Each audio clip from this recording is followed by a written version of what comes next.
Hello दोस्तों, मेरा नाम है शुभदीप और मैं आप लोगों को वेलकम करना चाहता हूँ मेरा चैनल नॉलेज इज पावर में। आज हम लोग कैपिटल बजटिंग टेक्निक्स के बारे में जानेंगे। तो दोस्तों, कैपिटल बजटिंग टेक्निक्स को दो अलग अलग पार्ट्स में बांटा जाता है। One is called as the discounted cash flow technique and the other one is called as the non discounted cash flow technique. दोनों में मेन अंतर क्या है? दोनों में मेन अंतर है discounted cash flow techniques time value of money को कंसिडर करता है। Time value of money is considered, जबकि non discounted cash flow technique जो है वो टाइम वैल्यू ऑफ मनी को कंसिडर नहीं करता है, उसको इग्नोर करता है। तो ज़्यादा साइंटिफिक कौन सा है, ज़्यादा लॉजिकल कौन सा है? ज़्यादा साइंटिफिक टेक्निक होता है डिस्काउंटेड कैश फ्लो टेक्निक, और ये जो है ये आसान टेक्निक्स होते हैं बट ये लॉजिकल नहीं है, ये उतना साइंटिफिक नहीं है। डिस्काउंटेड कैश फ्लो टेक्निक को हम लोग फर्दर 3 पार्ट्स में हम लोग बांटते हैं। One is called as the net present value method, the other one is called as the internal rate of return method IRR, और the third one is called as the profitability index method PI। तो इसके बाद आप यहाँ पे देख सकते हो non discounted cash flow techniques में दो मेजर पॉइंट्स आते हैं। One is the accounting rate of return method and other one is the pay back period method. आइए हम लोग एक एक करके डिस्कस करते हैं। सबसे पहले non discounted cash flow techniques हम लोग सीखते हैं, that is accounting rate of return method. Hello दोस्तों, welcome to my YouTube channel knowledge is power. मैं आप लोगों को आज जो टॉपिक डिस्कस करने जा रहा हूँ आप लोगों के साथ, दैट इज फाइनेंशियल मैनेजमेंट में प्रॉफिटेबिलिटी इंडेक्स मेथड। ठीक है, तो आइए देखते हैं प्रॉफिटेबिलिटी इंडेक्स मेथड क्या है। मैं पहले आप लोगों को इसका एक ओवरव्यू दे देता हूँ। देखिए, बहुत समय ऐसा होता है कि हम लोगों को बहुत सारा प्रोजेक्ट पसंद आता है, मतलब जो इन्वेस्टर है ना उसको बहुत सारा प्रोजेक्ट पसंद आता है जिसका NPV पॉजिटिव आ रहा है, लेकिन बेचारे के पास सपोज पैसा नहीं है उतना। ठीक है, जितना चाहिए, जितना इनिशियल इन्वेस्टमेंट आपको चाहिए उससे कम पैसा है। जब भी इस तरह का सिचुएशन आएगा, ऐसे सिचुएशन को टेक्निकली फाइनेंशियल मैनेजमेंट के लैंग्वेज में हम लोग कहते हैं कैपिटल रेशनिंग। ऐसे सिचुएशन जहाँ पे शॉर्टेज ऑफ फंड्स है वहाँ पे ये मेथड बहुत कमाल का काम करता है, प्रॉफिटेबिलिटी इंडेक्स मेथड। इस मेथड के जरिए हम लोग पता लगा सकते हैं कौन से प्रोजेक्ट में हमें पैसा लगाना चाहिए, पहले पैसा लगाना चाहिए, और कौन से प्रोजेक्ट में पैसा बाद में लगाना चाहिए। तो आइए देखते हैं इसका जो कंसेप्ट है उसको मैं पढ़ के सुना रहा हूँ। Capital rationing is a situation where there is shortage of funds. मतलब कैपिटल रेशनिंग एक ऐसा सिचुएशन है जहाँ पे फंड का कमी है, फंड जितना चाहिए उतना आपके पास अवेलेबल नहीं है, पैसा नहीं है आपके पास। In such a situation profitability index method is considered as the best method to select projects. मतलब ऐसे हालात में जहाँ पे फंड की कमी का सामना आप कर रहे हैं वहाँ पे प्रॉफिटेबिलिटी इंडेक्स मेथड सबसे बढ़िया मेथड माना जाएगा to select the project, best method होता है। ठीक है, even better than NPV, net present value method से भी ये बेहतर साबित होता है। अब इसके पीछे का कारण क्या है हम लोग डिस्कस करेंगे बाद में। पहले एक छोटा सा एग्जाम्पल हम लोग कंसिडर करते हैं। मान लीजिए कंपनी है एक्स लिमिटेड, वो 3 प्रोजेक्ट को एक साथ कंसिडर कर रहा है और वो तीनों प्रोजेक्ट में पैसा लगाना चाहता है। Project A, project B, project C. Project A का NPV 1 लाख रुपया है, प्रोजेक्ट बी का NPV 2 लाख रुपया, प्रोजेक्ट सी का NPV 1.5 लाख रुपया। NPV का मतलब हो गया net present value. Net present value positive होना बहुत अच्छा चीज़ है। ठीक है, NPV अगर किसी प्रोजेक्ट का पॉजिटिव है तो उसमें डेफिनेटली आप पैसा लगाओ, क्योंकि उससे आपका जो वेल्थ है वो बढ़ेगा। तो यहाँ पे तीनों प्रोजेक्ट अच्छे हैं। ठीक है, तीनों प्रोजेक्ट का NPV पॉजिटिव है। देखिए, इसका 1 लाख ज़्यादा आएगा, मतलब आप जितना लगाओगे उसके मुकाबले में 1 लाख आपको एक्स्ट्रा मिलेगा फर्स्ट प्रोजेक्ट में, और सेकंड प्रोजेक्ट तो आपको 2 लाख एक्स्ट्रा दे देगा, और थर्ड वाला प्रोजेक्ट आपको 1.5 लाख रुपया यहाँ पे एक्स्ट्रा पेमेंट करेगा। तो डेफिनेटली ये तीनों प्रोजेक्ट अच्छे हैं। अगर हमारे पास पैसा है तो मेरे को तीनों प्रोजेक्ट में पैसा लगा देना चाहिए, बहुत ज़्यादा अच्छा है, इसमें कोई डाउट नहीं है। तो लेकिन अब पूरा कहानी अब सामने आ रहा है। देखिए, इनिशियल इन्वेस्टमेंट जो रिक्वायर्ड है, देखिए फर्स्ट प्रोजेक्ट में 10 लाख रुपया चाहिए, सेकंड प्रोजेक्ट में 20 लाख रुपया चाहिए, और थर्ड वाले प्रोजेक्ट में 15 लाख रुपया चाहिए अपने को। तो टोटल अपने को चाहिए 45 लाख रुपीज, तीनों को जोड़ेंगे 10 + 15 30, 30 + 15 45 लाख रुपीज का अपने को जरूरत है। लेकिन अपने पास है कितना, अपने पास सिर्फ 40 लाख रुपया अवेलेबल है। Available funds with the company is only and only 40 lakhs। तो it is a situation of capital rationing, ये कैपिटल रैशनिंग का एक सिचुएशन है। क्यों? क्योंकि available funds is less than initial investment required. आपको चाहिए 45 लाख लेकिन आपके पास है 40 लाख, फंड का कमी आ गया, 5 लाख रुपया शॉर्ट कर रहा है आपके पास। तो जब भी आपको जितना पैसा चाहिए उससे कम पैसा आपके पास अवेलेबल है, तो आंख बंद करके कौन सा मेथड अप्लाई करना है आपको, प्रॉफिटेबिलिटी इंडेक्स मेथड, वहां पे कमाल का काम करेगा ये कैपिटल रैशनिंग के सिचुएशंस में। तो आइए देखते हैं यहाँ पे प्रॉफिटेबिलिटी इंडेक्स का मतलब क्या है। तो ध्यान से सुनिएगा, बहुत ज़्यादा इंपॉर्टेंट चीज़ है, आप लोगों को बहुत काम का चीज़ है। एक क्वेश्चन मैं उम्मीद कर रहा हूँ कि आप लोगों के एग्जाम्स में, जो भी एग्जाम्स आप लोग फेस करोगे उसमें आने का चांसेस बहुत ज़्यादा है। तो profitability index refers to the profitability पर रुपी ऑफ इन्वेस्टमेंट, मतलब 1 रुपया अगर मैं इन्वेस्ट कर रहा हूँ किसी प्रोजेक्ट में, उससे उस 1 रुपया से मैं कितना रुपया कमा पा रहा हूँ, वो हो गया प्रॉफिटेबिलिटी इंडेक्स। कितना प्रॉफिट मेरे को हो पा रहा है, that is the profitability index. 1 रुपया के बदले में पर रुपी ऑफ इन्वेस्टमेंट।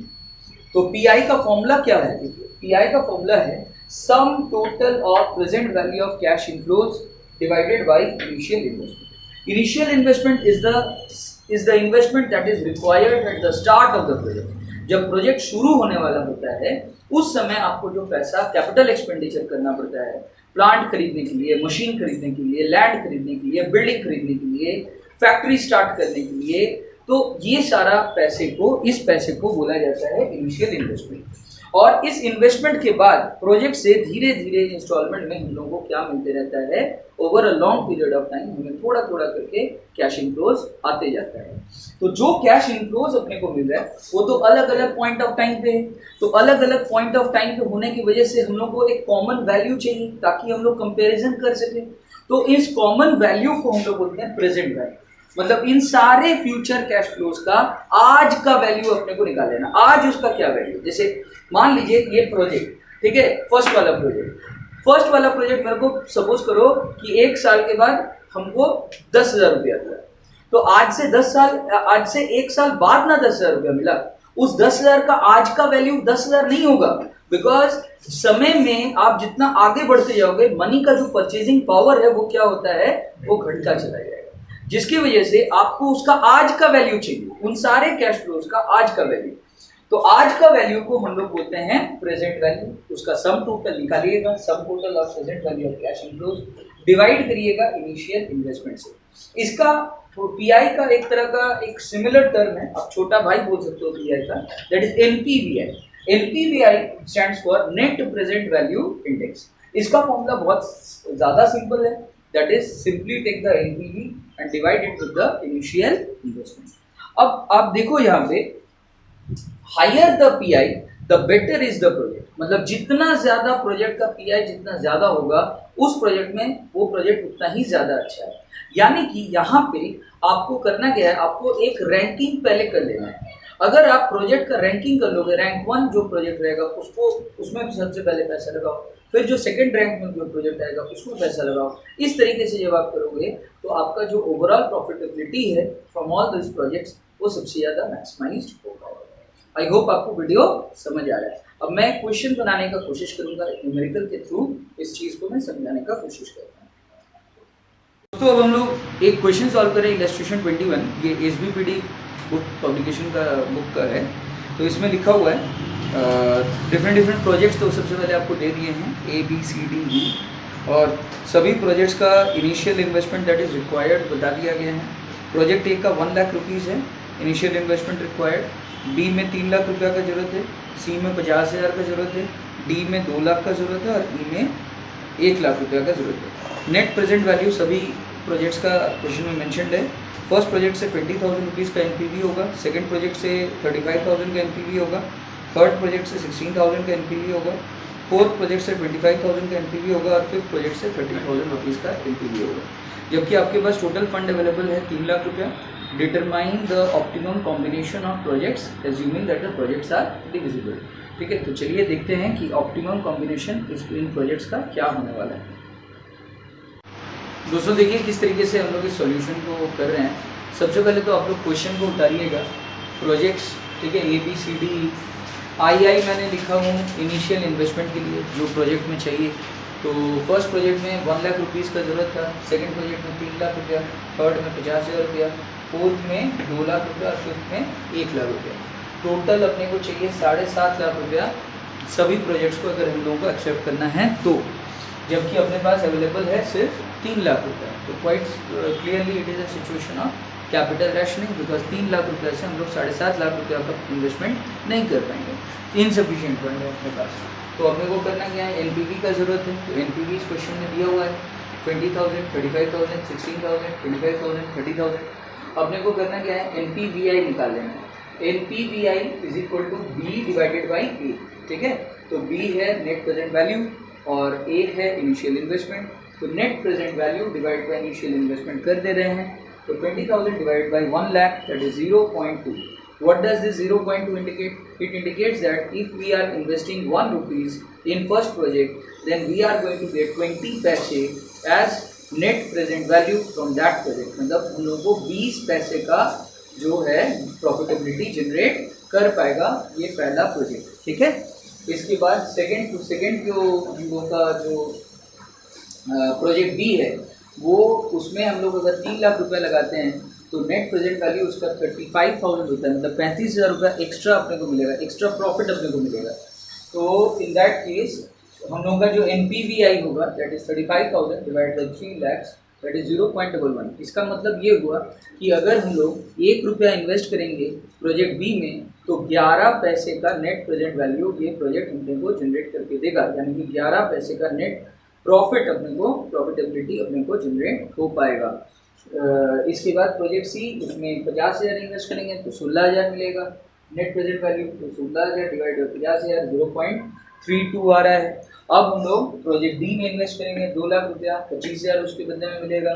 तो 25,000 बाई 2 लाख 0.125 हो रहा है। प्रोजेक्ट ई में 1 लाख इन्वेस्ट करके 30,000 मिलेगा, तो आ जाएगा 30,000 बाई 1 लाख 0.3। अब हम लोगों को रैंक करना है, सबसे ज़्यादा बड़ा अमाउंट है 0.32 NPVI में से, तो ये हो गया अपना रैंक 1। सेकेंड हाईएस्ट हो गया आपका 0.30, ये हो गया आपका रैंक 2। इसके बाद हो गया आपका rank 3 that is 0.20, next highest हो गया आपका 0.125 that is rank 4, and next highest is rank 5 that is the lowest value of 0.11। यानी कि प्रोजेक्ट जो बी है उसमें सबसे कम यहाँ पे अपने को फायदा हो पा रहा है। अब देखिए हम लोग किस तरीके से इन्वेस्ट करेंगे, that is given by the pattern of investment. हम लोग के पास फंड अवेलेबल है टोटल में 3 लाख रुपया, और सबसे पहले जो सबसे पहला रैंक वाला प्रोजेक्ट है प्रोजेक्ट सी, उसमें पैसा लगा देंगे। तो प्रोजेक्ट सी में कितना पैसा चाहिए इन्वेस्ट करने के लिए, 50,000 लगा दिए। 50,000, 3 लाख में से 50,000 खर्च हो गया। अब हमारे पास बचा 2.5 लाख रुपया, तो 2.5 लाख रुपया बैलेंस फंड में से सेकंड रैंक वाला प्रोजेक्ट ई में पैसा लगा दिए जिसमें 1 लाख रुपया चाहिए। तो 2.5 लाख में से 1 लाख चला गया, अब मेरे पास 1.5 लाख रुपया बचा। 1.5 लाख में से अपने को थर्ड रैंक वाला प्रोजेक्ट में इन्वेस्ट करना है। तो थर्ड रैंक वाला प्रोजेक्ट जो है दैट इज प्रोजेक्ट ए, उसमें चाहिए 1 लाख रुपया। 1 लाख रुपया वहाँ लगाएं। अब मेरे पास बैलेंस बचा 50,000 रुपया।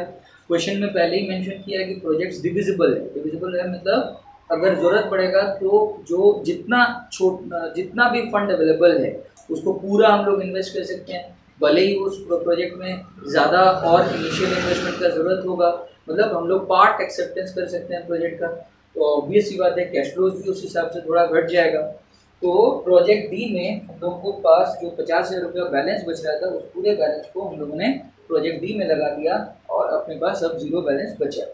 तो इसमें देखिए प्रोजेक्ट डी यहाँ पे मैंने लिखा है, in project D we couldn't invest fully because of insufficient fund. Insufficient fund की वजह से हम लोग इसको इन्वेस्ट नहीं कर पाए। तो हम लोगों को पैटर्न ऑफ इन्वेस्टमेंट बता रहा है, किस तरीके से आपको इन्वेस्टमेंट करते जाना है ये बता रहा है net present value index method, NPVI method, और साथ में profitability index method. I hope आपको वीडियो पूरी तरीके से समझ में आ गया। तो प्लीज़ लाइक करिए, शेयर करिए एंड सब्सक्राइब करिए मेरे यूट्यूब चैनल को। Thank you.